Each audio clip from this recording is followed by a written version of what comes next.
Tango Papa, I've got your smoke. Where do you want the fire brought? Hey guys, what's going on? This is going to be part one of my new build, and I'm going to do part one without revealing kind of what my build is. Part one is just kind of collecting items for the build. Some I have bought and some I've already had. I'm going to have 2 solar panels on this build, mainly because I already have them. I've had these for a while. A buddy of mine gave me both of these. They're about 10 years old, but I don't think they've ever been used.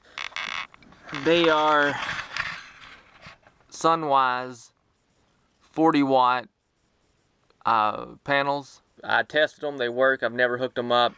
So this is what's going on it. I also have a small 400-watt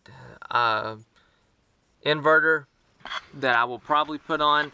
I also have a big industrial 1050-watt inverter that I'm looking at maybe installing, mainly because it has a way to it has a charger built in that you can shoreline through the inverter and charge the batteries that it's hooked to.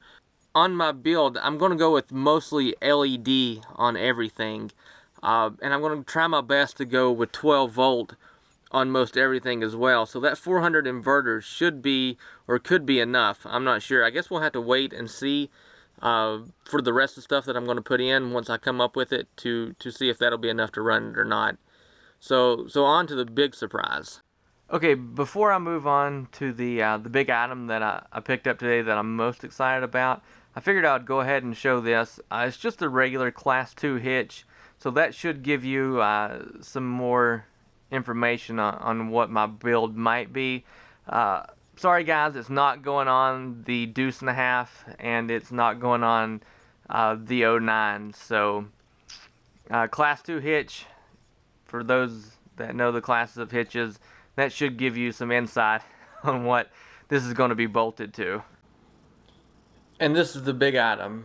A couple weeks ago, I watched a video by OBX Soul and Wind on off-grid refrigeration, and he mentioned this brand right here, and he got one for $20, and I immediately jumped on Craigslist, and I found this one about 2.5 hours away, and he had it listed for $175.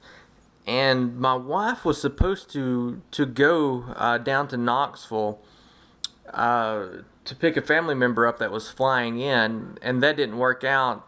So I kind of forgot about it. And then I looked again the other day, and the guy had dropped it down to $100. So luckily I have a good friend that's a firefighter down there, and he actually lives here and commutes, and I called and said, hey, do you care to pick this up? And he said, no big deal at all. So it's a 12 or 24 volt refrigerator. And I remember OBX saying that these are discontinued, but this one was actually manufactured in August of this year. So it's only a couple months old. And I was kind of bummed out because when I first got it, I was hoping that it had a Danfoss compressor on it. I really know absolutely nothing about these, but OBX said that Danfoss is the way to go, and that's the brand of compressor that it has. So I looked that up, and that is formerly Danfoss. So I guess that's the company that bought them out. So I picked this up for $100. It was in a guy's big rig. So this is going in the build, and it's awesome that I got it for $100 because the retail on these are like $7.89 or $7.99. Next week, I'm hoping that the project that I ordered will arrive next week, so I'll reveal then what it is that I'm actually building. So leave in the comment section below what you think it is. I've given a couple more hints. If you go back to my last video about this, there's a couple more hints in it as well. So until next time, as always, thanks for watching. So you just get north side final right now, and I'm getting ready to open up on the area again. So just keep your head down.